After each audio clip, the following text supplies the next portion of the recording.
Okay नमस्कार दोस्तों, स्वागत है आपका। आज है 12 जनवरी। चलिए अपना करंट अफेयर का सेशन स्टार्ट करते हैं। आज मैंने पहला क्वेश्चन राजनीतिक से लिया हुआ है। देखो ये क्वेश्चन काफी इंपॉर्टेंट है क्योंकि ऐसा दुनिया में पहली बार हुआ है। क्या दुनिया में पहली बार हुआ उसको देखते हैं। ठीक है, दुनिया में पहली बार गे प्रधानमंत्री किस देश में बनी? ये जो प्रधानमंत्री बनी इनके बाद दो रिकॉर्ड है। एक तो ये सबसे कम उम्र में सबसे युवा प्रधानमंत्री बनी, केवल 34 वर्ष की उम्र में। दूसरी चीज ये समलैंगिक मतलब गे हैं। अब गे क्या होता है रुको बताता हूं, इसके आगे डिटेल में समझाऊंगा। पहले समझते हैं किस देश के हैं। ये किस देश के हैं? ये फ्रांस के, जो कि यूरोपीय देश है। इनका नाम क्या है? इनका नाम है गैब्रियल अटल। ठीक है, इसके पहले प्रधानमंत्री कौन था? इसके पहले थे एलिजाबेथ। देखो जो फ्रांस है ना, वहां पे जो मुख्य पावर होता है वो राष्ट्रपति के पास होता है। तो वहां के राष्ट्रपति कौन है? वो है इमैनुअल मैक्रोन। और अभी हाल ही में ये घोषणा किया गया कि अपने गणतंत्र दिवस 26 जनवरी 2024 में मुख्य अतिथि के तौर पे इमैनुअल मैक्रोन आने वाले हैं। देखो ये हो गया दूसरे देश के राष्ट्रपति और प्रधानमंत्री। और क्या कोई और नियुक्ति हुआ या राष्ट्रपति के पद पे चयन हुआ जिनका हमारे लिए इंपॉर्टेंट है? जी हाँ, अभी हाल ही में मालदीव में नए सरकार की गठन हुआ। वहां पे नए राष्ट्रपति बने डॉक्टर मोहम्मद मुइजू। ये बहुत ज्यादा चर्चा में है, इसलिए भी हमारे लिए इंपॉर्टेंट है। अब देखो आपके मन में क्वेश्चन आना चाहिए, गे क्या होता है, समलैंगिक क्या होता है? देखो जो कम्युनिटी है ना, मतलब लिंग के आधार पर कम्युनिटी डिवाइड है। एल मतलब लेस्बियन, LGBTIQ+ इसको कहा जाता है। एल मतलब लेस्बियन, जी मतलब गे, बी मतलब बाइसेक्सुअल, टी मतलब ट्रांसजेंडर, आई मतलब इंट्रासेक्स, क्यू मतलब क्वायर। देखो लेस्बियन कौन होता है? जब किसी महिला का महिला के प्रति अट्रैक्शन होता है वो होता है लेस्बियन। देखो समलैंगिक मतलब समान लिंग पे। ठीक है, जी मतलब गे, समलैंगिक जब किसी पुरुष का पुरुष के प्रति अट्रैक्शन होता है, जो कि यहाँ पे जो प्रधानमंत्री है ये गे है। ठीक है, बी मतलब बाइसेक्सुअल, उभयलिंगी, दोनों के प्रति अट्रैक्शन, मतलब महिलाओं के प्रति भी और पुरुषों के प्रति भी। टी मतलब ट्रांसजेंडर, जिनका जन्म के समय अट्रैक्शन किसी अन्य लिंग से था और अभी अट्रैक्शन किसी अन्य लिंग से। ठीक है, आई मतलब इंट्रासेक्स, मतलब इसका यह है कि जन्म समय इनकी लिंग की पहचान नहीं हो पाई। जन्म इनका इस आधार पर था कि लिंग के आधार पर इनकी पहचान नहीं कर पाया कि इनको किस श्रेणी में रखा जाए। क्यों मतलब होता है क्वायर, ये किसी भी श्रेणी में फिट नहीं कर पाते अपने आप को। ठीक है जी, समझ में आया। चलते अपने नेक्स्ट टॉपिक पे। नेक्स्ट टॉपिक हमने दिवस से लिया हुआ है। यार थोड़ा सा आप लोग एडजस्ट कर लीजिएगा क्योंकि कभी कभी क्या होता है ना, मुझसे उठने से पहले चिड़िया उठ जाती है और ये लगातार मुझे डिस्टर्ब करती है। मैं आधे घंटे से वेट कर रहा हूँ कि अब शांत हो जाए, अब शांत हो जाए, ऐसा नहीं हो रहा है। तो थोड़ा सा आप वॉइस का एडजस्ट कर लिए। ये लोग क्या सुबह सुबह सबको उठाने लगती है। ठीक है, कोई बात नहीं, देखते हैं क्या क्वेश्चन है। दिवस से पहला हमने लिया है, विश्व हिंदी दिवस 2024 कब मनाया गया? देखो एक होता है विश्व हिंदी दिवस और एक होता है हिंदी दिवस। अगर हिंदी दिवस आएगा तो अब 14 सितंबर होगा, अब विश्व हिंदी दिवस आएगा 10 जनवरी। ठीक है, अब बात करते हैं इस बार जो 2024 का हिंदी दिवस मनाया गया उसका थीम क्या था?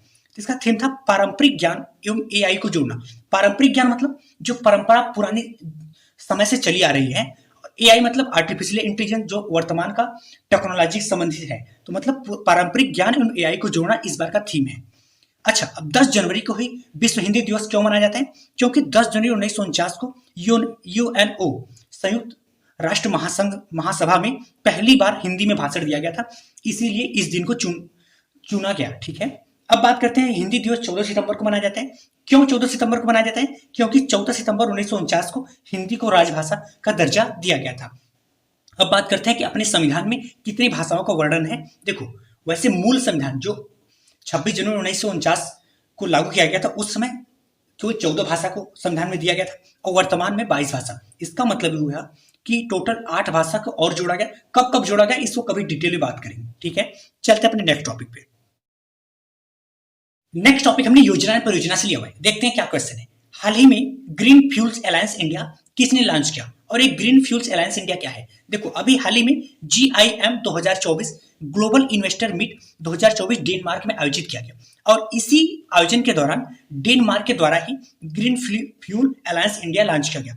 क्यों लॉन्च किया गया? ऊर्जा सहयोग को बढ़ावा देने के लिए। ठीक है, देखो क्योंकि पूरे विश्व के द्वारा एक लक्ष्य रखा गया कि 2050 तक नेट कार्बन उत्सर्जन 0 कर दिया जाएगा। अगर इंडिया की बात किया जाए कि इंडिया का क्या लक्ष्य है, तो इंडिया का लक्ष्य 2070 तक नेट कार्बन उत्सर्जन 0 करना। ठीक है, चलते अपने नेक्स्ट टॉपिक पे। नेक्स्ट टॉपिक हमने GI टैग से लिया हुआ है। देखते हैं क्या क्वेश्चन है। हाल ही में अयोध्या के किस उत्पाद को GI टैग का दर्जा दिया गया और किस उत्पाद को दिया गया, कहां पे पाया गया और ये क्या है? GI टैग क्या होता है इन सबको देखेंगे। ठीक है, कौन सा उत्पाद है? उसका उत्पाद है हनुमानगढ़ी लड्डू। ये कहां पे? उत्तर प्रदेश के अयोध्या में, जहां पर राम मंदिर का निर्माण हो रहा है 22 जनवरी को, जहां पर प्राण प्रतिष्ठा होना बाकी है। ठीक है, अब बात करते हैं कि ये क्या है, हनुमानगढ़ी लड्डू क्या है। देखो अयोध्या में जो राम मंदिर जहाँ पे निर्माण हो रहा है वहाँ पे एक मान्यता है कि राम जी के दर्शन से पहले आपको हनुमान जी का दर्शन करना पड़ता है, और इस दर्शन आप अगर नहीं करोगे तो आपका मनोकामना पूर्ण नहीं होगा। और हनुमान जी के दर्शन करने पे आपको हनुमानगढ़ी लड्डू ले जाना पड़ता है, तो यही लड्डू है जिसको जीआई टैग का दर्जा दिया गया। अब बात करते हैं जीआई टैग क्या होता है। देखो, जीआई टैग जियोग्राफिकल इंडिकेशन का दर्जा। जियोग्राफिकल इंडिकेशन किसी विशेष उत्पाद को दिया जाता है जो किसी स्थान विशेष की वजह से पहचान रखता हो। ठीक है जी। इसकी शुरुआत 1999 अधिनियम से 2004 में पहली बार दिया गया। किसको दिया गया पहली बार? दार्जिलिंग चाय को। ये टोटल 10 वर्ष के लिए मान्यता इसको मिलता है। ठीक है, समझ में आया? चलते अपने नेक्स्ट टॉपिक पे। नेक्स्ट टॉपिक हमने पुरस्कार से लिया हुआ है। ये क्वेश्चन काफी इंपॉर्टेंट है, आप ध्यान से देखिएगा। घुड़सवारी में अर्जुन पुरस्कार पाने वाली पहली भारतीय महिला कौन है? अर्जुन पुरस्कार क्या होता है? यह पुरस्कार दिया किसको जाता है? देखो, पहली बार ऐसा हुआ कि घुड़सवारी में कोई महिला को पुरस्कार मिला है। किसको मिला है? दिव्य कीर्ति सिंह को। किस क्षेत्र में? घुड़सवारी। अब बात करते हैं अर्जुन पुरस्कार क्या होता है। देखो, खेल में उत्कृष्ट प्रदर्शन करने वाली खिलाड़ियों को यह पुरस्कार दिया जाने वाला सबसे बड़ा तीसरे नंबर का पुरस्कार है। अब बात करते हैं सबसे पहला नंबर कौन है? वो है मेजर ध्यानचंद पुरस्कार, जिसमें 25 लाख रुपए राशि दिया जाता है। दूसरे नंबर पे द्रोणाचार्य पुरस्कार, और खेल के क्षेत्र में तीसरे नंबर का जो सबसे बड़ा पुरस्कार है वो है अर्जुन पुरस्कार। बात समझ में आए? इसमें क्या क्या दिया जाता है? इसमें पुरस्कार के तौर पे एक तो अर्जुन की कांस्य की प्रतिमा दिया जाएगा, दूसरा प्रशस्ति पत्र, साथ में 15 लाख रुपए। ये 2020 से पहले 5 लाख रुपए था, अभी 15 लाख रुपए हो गया है। बात की ठीक है। अच्छा, इसको देखो प्रत्येक वर्ष दिया जाता है। इस वर्ष टोटल 26 लोगों को देने की घोषणा किया गया और अभी हाल ही में दिया भी गया। तो क्या 26 इंपॉर्टेंट हमारे लिए? नहीं जी, कुछ महत्वपूर्ण है। जैसे घुड़सवारी में पहली बार किसी महिला को दिया गया इसलिए इंपॉर्टेंट है, और कुछ और भी महत्वपूर्ण है। जैसे मोहम्मद शमी जो कि क्रिकेट में इनको दिया गया, दूसरा शीतल देवी जो पैरा तीरंदाज है, ये जम्मू कश्मीर के, इनको दिया गया। तीसरा प्राची यादव जो कि पैरा कैनोइंग खेल से इनका संबंध है, इनको दिया गया। ठीक है, ये महत्वपूर्ण है। वैसे 26 है बहुत, लेकिन ये सभी इंपॉर्टेंट नहीं है। चलते अपने नेक्स्ट टॉपिक पे। नेक्स्ट टॉपिक हमने अंतरराष्ट्रीय से लिया हुआ है। ये क्वेश्चन काफी इंपॉर्टेंट है, आप ध्यान दीजिएगा। यूनेस्को की पहली बार अध्यक्षता किस देश के द्वारा किया गया?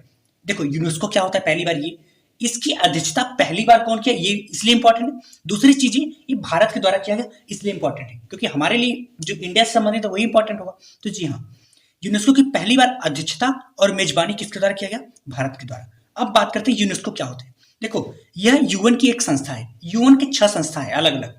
ये यूएन की एक अलग संस्था है जिसका पूरा नाम है संयुक्त राष्ट्र शैक्षिक, वैज्ञानिक और सांस्कृतिक संगठन। इसकी स्थापना 16 नवंबर 1945 में हुआ था, लेकिन भारत सदस्य कब बना था? 1946 में। अब बात करते हैं क्या यूनेस्को क्या करता है। देखो, ये पूरे विश्व भर में एनालिसिस करता है।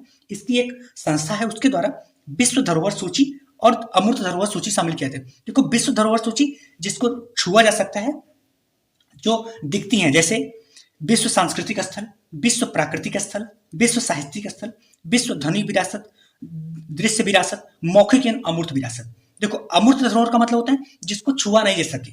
ठीक है, अब बात करते हैं कि ये तो 2024 की मेजबानी करेंगे। 2023 में कौन मेजबानी किया? 2023 में रियाद जो कि सऊदी अरब में मेजबानी किया गया।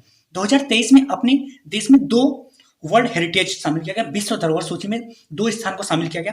पहला शांति निकेतन जो कि 41वें नंबर का, दूसरा होवेलेश्वर जो कि होलेश्वर मंदिर है। ठीक है, 42वें स्थान का। इसका मतलब ये हुआ कि टोटल जो वर्ल्ड हेरिटेज है वो इंडिया में 42 हो गए। ठीक है, शांति निकेतन कहाँ पे है? ये है वेस्ट बंगाल। होलेश्वर मंदिर कहाँ पे? ये है कर्नाटक में। अमूर्त धरोहर जो कि देखो 15वें नंबर का गरबा नृत्य है। 14वें नंबर का कौन था? दुर्गा पूजा जो कि पश्चिम बंगाल। गरबा नृत्य कहाँ का है? ये है गुजरात का। ठीक है जी, धन्यवाद। ओके दोस्तों, अगर आपको शॉर्ट नोट्स के माध्यम में डिटेल में पढ़ना है तो आप इस फैमिली के हिस्सा बन सकते हैं। धन्यवाद।